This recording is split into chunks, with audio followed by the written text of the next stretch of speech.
자, 지금부터 우리 1과목 전체적인 총정리 시간을 갖도록 하겠습니다. 우리 교재에 나와 있는 핵심 체크 사항을 중심으로 해서 자, 1번서부터 41번까지 우리 전체적인 1과목의 출제 유형 다시 리마인드하고 반복하는 형태로 다시 한번 짧게 총정리를 진행을 하도록 하겠습니다. 자, 첫 번째 데이터의 정의입니다. 자, 데이터는 두 가지 특성이 갖고 있다고 했어요. 하나는 존재론적 특징, 하나는 당위적 특징을 갖고 있다고 말씀드렸죠.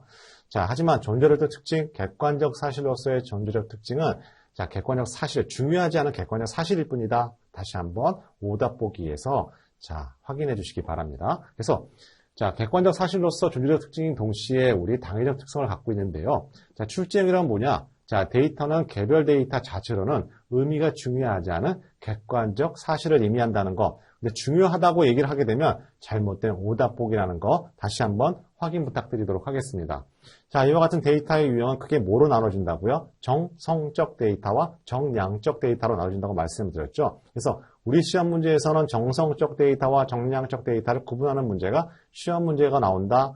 물론 객관적 문제로 나올 수가 있지만 자, 정성적 데이터와 정량적 데이터를 물어보는 단답형 문제로 나온다. 자, 중요한 키워드는 뭐다? 정성적은 언어와 문자고 비정형 데이터로 형태로 되어 있다. 수치화할 수 없는 것이다. 자, 설문조사에서 주관식 응답이다. 또는 트위터, 페이스북 모두 다 정성적 데이터라는 거 다시 한번 강조해서 말씀드리도록 하고요. 정량적 데이터의 키워드는 수치 기호 도형이다. 자, 데이터 양이 증가하더라도 저장 분석이 가능하고 수치화할 수 있는 거 자, 다 너무나 많죠. 뭐 온도, 풍속, 강수량 다 모두 다 정량적 데이터라는 거 다시 한번 강조해서 말씀드리도록 하겠습니다. 자, 두 번째, 우리 암묵지와 형식지에 대한 개념 중요하다고 말씀드렸죠. 자, 암묵지라는 것은 말 그대로 개인이 체화되는 거, 형식지라는 특정 저장 매체에 표출되는 순간 형식지라는 거 다시 한번 강조드리고, 우리 시험 패턴에서는 자, 이거 관련된 사례가 시험 문제에 출제된다. 그죠? 말 그대로 암묵지는 노하우, 하지만 형식지라는 것은 특정 저장 매체에 기록됐건 뭐든 다 형식지라고 생각하시면 되겠습니다. 자, 이와 같은 암묵지와 형식지는 네 가지 상호 개념, 즉 SACI 모델에 따라서 지식이 만들어진다고 했습니다. 그래서 공통화, 표출화, 연결화, 내면화 말씀드렸고, 자, 우리 그 레시피, 그죠? 우리 그 김치 담그는 거 항상 연상을 하셔서, 자, 어느 순간에 공통화가 됐고, 표출화가 됐고, 연결화가 됐고, 내면화가 됐다는 걸 중요하고요. 그 다음, 어떻게 암묵지와 형식지가 어느 단계에서 바뀌는지를 자, 구분하시는 것 꼭 기억하시기 바랍니다.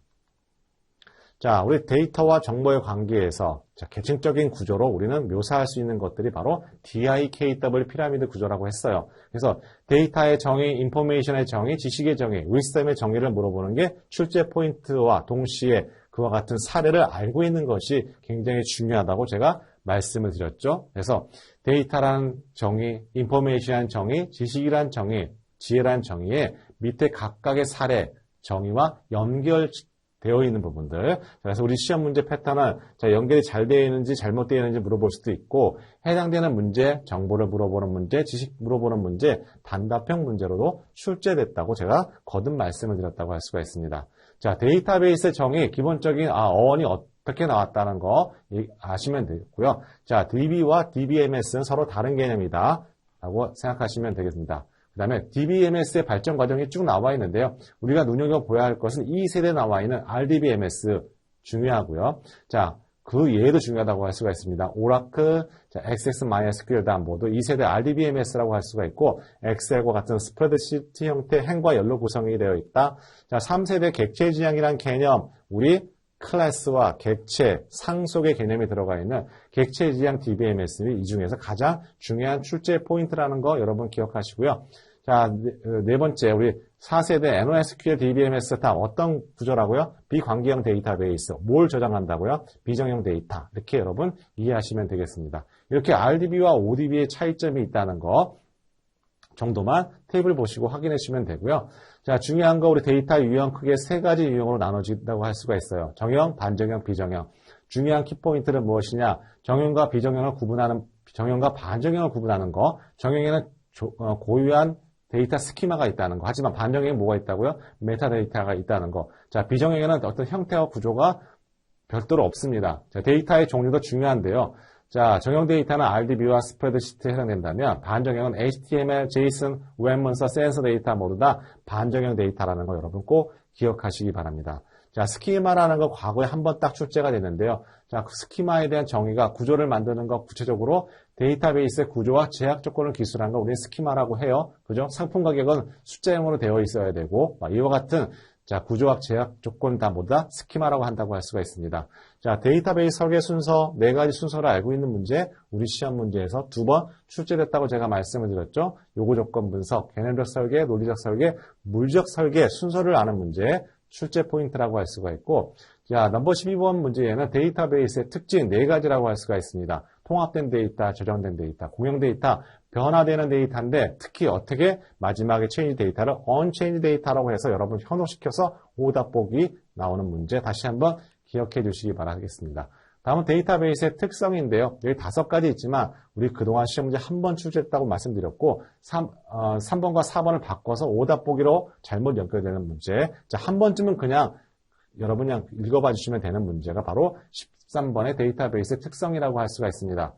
자, 데이터 웨어하우스와 데이터 마트의 차이점은 무엇일까요? 자, 데이터 마트는 데이터 웨어하우스의 뭐다? 부분 집합이다. 좀 더 효율성을 가하기 위해서 데이터 마트는 자, 특정한 조직 혹은 팀에서 사용하는 것을 목적으로 하는 것이 바로 데이터 마트다. 자, 언제든지 단답형 문제로 출제될 수 있는 거 데이터 마트 꼭 기억하시기 바랍니다. 다음, 우리 기업 내부 데이터베이스 솔루션에서 1980년대 대표적인 DBMS, 바로 OLTP와 OLAP를 구분하는 문제. 자, OLTP와 OLAP를 연결을 잘못된 것 대표적인 출제 포인트라고 말씀을 드렸죠. 그래서 정의 다시 한번 확인 부탁드리겠습니다. 또 2000년대에 들어서면서 대표적인 기업 내부 데이터베이스 솔루션, 자, CRM과 SCM, 그죠? 이 개념을 물어보는 단답형 문제, 너무 주기성을 갖고 있는 나오는 문제라서 뻔한 문제라고 제가 말씀을 드렸습니다. 뿐만 아니라 자, 우리 RT라는 실시간 기업 한 번도 우리 문제에서 출제된 적이 없지만 언제든지 출제될 수 있는 단답형 문제라고 할 수가 있고, 자, 대표적인 RT 기업 뭐라고 있다고 했어요? 자라, 그죠? 꼭 기억하시기 바랍니다. 그래서 좀 전에 아까 설명드렸듯이 CRM과 SCM, 그 다음에 ERP가 새로 번갈아 가면서 주기성을 갖고 나오는 문제다. 우리 OLTP와 OLAP 잘못 연계되는 거 고르듯이 BI랑 BA를 서로 역으로 묶어서 나오는 문제, 특히 정해진 출제 패턴이라고 할 수 있다는 점 꼭 기억하시기 바라고요. 그 다음에 제가 앞으로 EAI는 한 번도 출제된 적이 없다고 말씀드렸는데 틀림없이 아마 EAI가 등장하게 된다는 거 다시 한번 기억해 주시기 바라고요. 말 그대로 EAI는 뭐냐면 다양한 이기종의 애플리케이션을 통합하는 솔루션이라고 생각하시면 되겠습니다. 그게 바로 EAI 꼭 기억하시기 바랍니다. 자, 블록체인은 16회 단답형 문제로 시사적인 문제에 출제가 되었다. 그 이후로 출제가 되지 않았고 데이터 분산 처리 기술의 키워드자, 자, 그래서 공공거래장부라는 거 블록체인 기억하시면 되겠습니다. 자, 2장인데요. 자, 우리 데이터의 특징 3V로 말씀드린다 그랬죠. 그죠? 하지만 여러분 시험에서는 7V까지 나올 수가 있기 때문에 자, 제가 수업 중에 말씀드렸던 7V까지 여러분 알고 가시는 거 굉장히 중요하다는 점 다시 한번 강조해서 말씀드리도록 할게요. 자, 이와 같은 빅데이터가 등장하게 된 결정적인 원인을 만약에 꼽자면 바로 첫 번째 나와 있는 클라우딩 컴퓨팅 활용 기술과 새로운 저장 분석 처리 기술이라고 할 수가 있다는 점, 자, 2가지 꼭 기억하시기 바랍니다. 자, 22번 빅데이터 출현 배경 3가지가 있죠. 산업계에서는 양질 전환의 법칙, 빅데이터, 즉 기업에서 데이터를 많이 갖고 있으면 갖고 있을수록 그것이 기업의 자산이자 이익이 된다. 양질 전환 법칙. 2번째는 학계에서는 빅데이터를 다루는 현상이 굉장히 많아졌다. 3번째, 관련 기술이 발전이 되어 있다. 그래서 오답 보기는 항상 뭐가 나온다고요? 공공데이터 개방이 나오게 된다는 거 다시 한번 기억하시기 바랍니다. 자, 이와 같은 빅데이터 기능은 4가지 기능을 비유한다고 할 수가 있습니다. 그래서 1번, 2번 우리 그냥 읽어봐 주시면 되고 중요한 포인트는 몇 번이다? 3번과 4번이다. 3번의 빅데이터 렌즈에 비유된다고 말씀드렸죠. 그 중에서 대표적인 사례가 앵그램 비유, 즉 미국이 언제에서 단수에서 복수로 바뀌게 되는 거. 4번 네 번째는 빅데이터 플랫폼에 비유된다. 플랫폼의 정의, 단답형 문제, 해당되는 사항들 페이스북이나 OS 시스템 다 모두 다 플랫폼 역할을 한다는 것이 포인트라고 할 수가 있습니다. 다음 24번 빅데이터가 만들어낸 본질적인 변화, 너무 뻔하고 적용적인 문제, 앞뒤 바꿔서 나는 문제 패턴이라고 할 수가 있고 사전 처리에서 사후 처리, 표본 조사에서 전수 조사, 질보다 양으로 인과관계, 상관계 언제든지 바꿔서 아주 많이 나왔던 문제, 여기 틀리면 절대 안 되는 출제 패턴이라고 할 수가 있습니다. 다음 25번. 빅데이터의 가치 산정이 어려운 이유, 우리 꼼꼼하게 학습해야 할 파트가 바로 여기에 나와 있는 가치 산정이 어려운 세 가지 사유라고 할 수가 있고, 데이터의 활용 방식과 기존에 없던 가치 창출을 만들어내는 방식, 세 번째, 분석 기술의 발달에 따른 가치 영향을 주기 때문에 이 세 가지 사례가 있다는 거.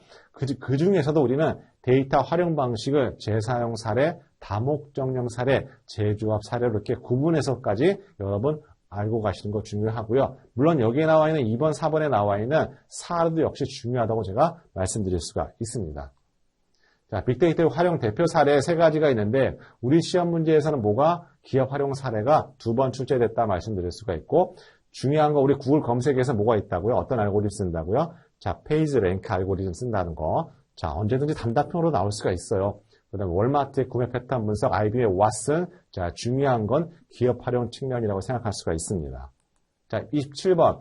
빅데이터 활용 기법. 가장 많은 큰 축을 이루는 것. 바로 첫 번째 축. 자, 연관규칙 학습에 대한 정의, 각각에 해당되는 빅데이터 활용 기법에 대한 정의와 사례를 알고 있는 거. 자, 우리 핫하게 출제되는 것이 바로 유전 알고리즘의 제일 출제 빈도가 높다고 할 수가 있고, 자, 기계학습과 회귀분석 같은 경우에는 어차피 3과목에서 자세히 다루고 있기 때문에 자, 출제 빈도가 낮다. 하지만 6번과 7번은 굉장히 출제 빈도가 높은 포인트이기 때문에 6번과 7번은 꼼꼼하게 이해를 해야 되고, 자, 서로 연결을 잘못해서 문제가 출제될 수 있다는 거 다시 한번 강조드리도록 하겠습니다.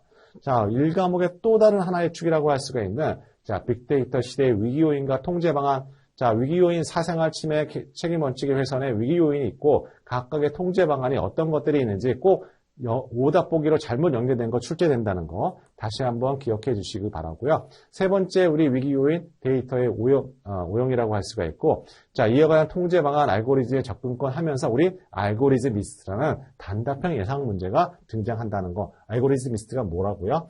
자, 이와 같은 데이터로 인해 오용으로 인해 피해를 입은 사람들 구제해 주는 전문가 알고리즘 미스트라고 할 수가 있습니다. 자, 빅데이터의 활용 3요소, 무슨 3요소 앞으로 굉장히 많이 나오게 될 거고, 자, 데이터와 기술, 인력, 이거 빅데이터의 활용 3요소라고 할 수가 있습니다. 자, 우리 30번에 나와 있는 빅데이터 열풍과 회의론은 자, 어떤 문제, 객관형 문제에서 오답 보기로 출제되는 형태, 다음 문구를 특히 조심하시면 되겠습니다.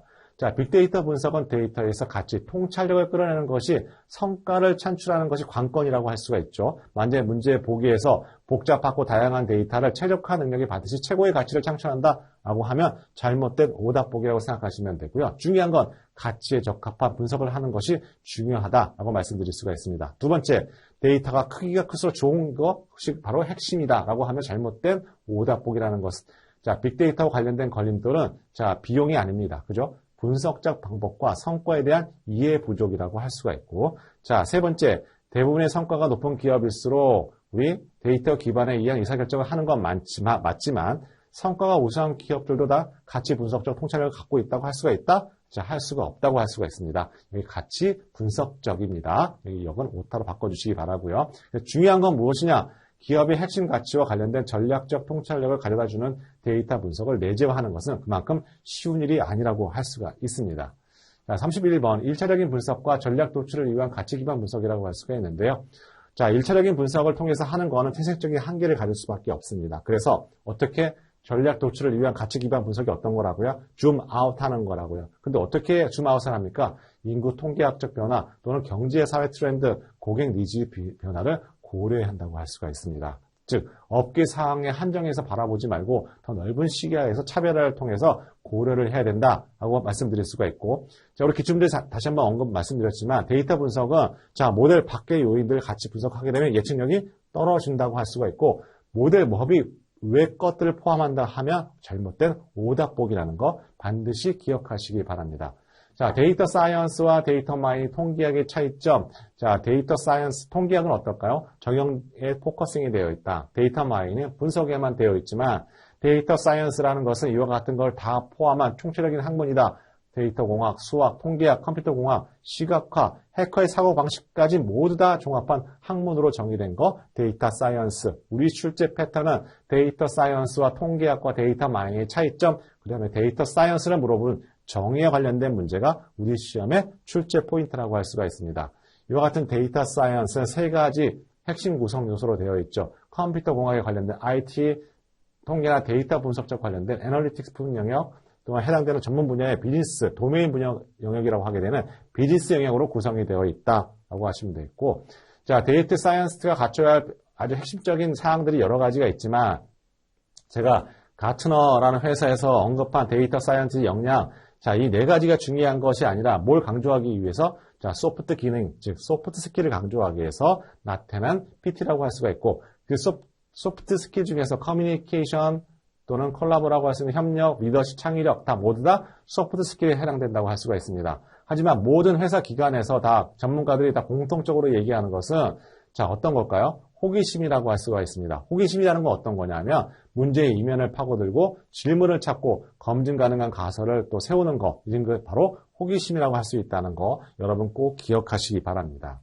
자, 35번 좀 전에 말씀드렸듯이 하드 스킬과 소프트 스킬을 구분하는 것이 우리 시험 문제에서 중요한 포인트다. 자, 하드 스킬이란 건 어떤 것이냐? 빅데이터에 관한 이론적 지식, 분석 기술에 대한 숙련도, 즉 앞에서 얘기했던 IT와 분석적 영역을 의미를 하게 되는 거고, 소프트 스킬은 어떤 거냐? 인문학적인 거 부분을 얘기를 하는 겁니다. 통찰력 있는 분석, 설득력 있는 전달, 다분야가 협력, 이 세 가지가 굉장히 중요한 우리 시험의 출제 포인트라는 거 다시 한번 강조해서 말씀드리고요. 36번 인문학의 부활 이유 세 가지가 있는데요. 그냥 지금까지 딱 한 번 출제됐는데 앞으로는 출제되지 않을 거라고 생각이 들고요. 자, 단순해서 복자, 자, 제품 생산에서 서비스로, 자, 논리가 생산에서 시장 창조로 바뀌었다. 자, 그래서 A에서 B로 바뀌었다는 문구가 서로 잘못 연결되었을 때 나올 가능성이 많은 출제 패턴이라고 할 수가 있습니다. 자, 37번 데이터 사이언티스트가 6가지 핵심 질문이 있는데요. 말 그대로는 정보라는 것은 말 그대로 내용을 전달하는 역할을 끝이지만 통찰은 그 해당되는 가치가 어떤 성과를 끄집어낼 수 있는 핵심 질문 어구라는 것. 그래서 어떤 것들이 정보에 해당이 되고 어떤 내용들이 통찰에 해당되는지 이 두 가지를 구분하는 문제가 우리 시험 문제의 출제 포인트라고 할 수가 있습니다. 38번 가치 패러다임의 변화인데요. 자, 첫 번째는 디지털화 시대였다가 연결 시대, 마지막은 에이전시를 물어보는 순서를 물어보는 문제가 우리 시험 문제 출제 패턴이라고 할 수가 있습니다. 39번 개인정보 비식별화 기술의 개념이 각각의 기술이 어떤 것들이 있고 그 기술에 대한 정의, 그다음에 그에 관련된 사례를 알고 있는 것이 중요한 핵심 포인트라고 할 수가 있고, 자, 이와 같이 비식별화 기술과 제거 방법과 예시를 물어보는, 서로 연결을 물어보는 문제가 우리 시험 문제 출제 포인트라고 할 수가 있습니다. 자, 40번에는 뭐냐면, 자, 자주 출제되는 우리 기타 용어 정리라고 할 수가 있는데요. 우리 DW 데이터 웨어하우스 학습을 하셨죠. 자, 일반적인 DB에서 DW 가기 위해서는 상당한 시간이 필요합니다. 왜?